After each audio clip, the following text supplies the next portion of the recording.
আসসালামু আলাইকুম। প্রতি বছর মে মাসের এই দিনটি আমাদের পরিবারে আসে এক বেদনা বিধুর স্মৃতি নিয়ে। এই দিনে শুধু আমাদের পরিবার নয়, বরং সমগ্র দেশই হয়ে উঠে পড়েছিল বেদনার্ত ও অভিভাবকহীন। আমাদের প্রিয় মাতৃভূমি বাংলাদেশের জন্মের সাথে জড়িয়ে থাকা এক অবিচ্ছেদ্য নাম শহীদ প্রেসিডেন্ট জিয়াউর রহমান, যে চট্টগ্রাম থেকে স্বাধীনতার ঘোষণা করে তিনি এ দেশের সাথে তার নাম অবিচ্ছেদ্য করেছিলেন। সেই চট্টগ্রামেই এক সফল, সৎ, দূরদর্শী ও প্রকৃত দেশপ্রেমিক প্রেসিডেন্ট হিসেবে নিজের জীবন উৎসর্গ করেছেন।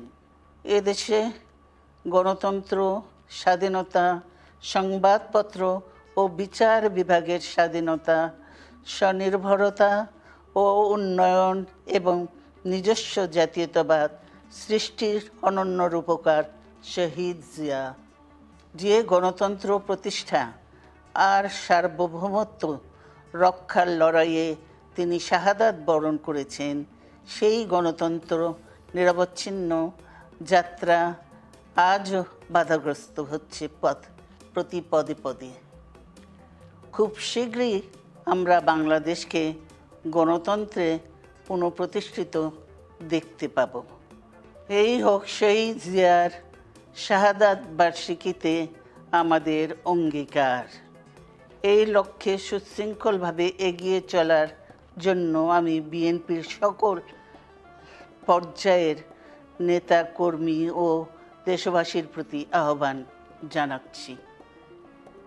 মনে রাখবেন, সবার জন্য গণতন্ত্র ও উন্নয়নের মাধ্যমে সকল সমস্যার সমাধানের যে রাজনীতি শহীদ জিয়া রেখে গেছেন, তা বাস্তবায়নের মাধ্যমে তার প্রতি শ্রদ্ধা জানাতে হবে। আমরা তার বিদায়ী আত্মার মাগফিরাত কামনা করছি। আল্লাহ হাফেজ। বাংলাদেশ জিন্দাবাদ।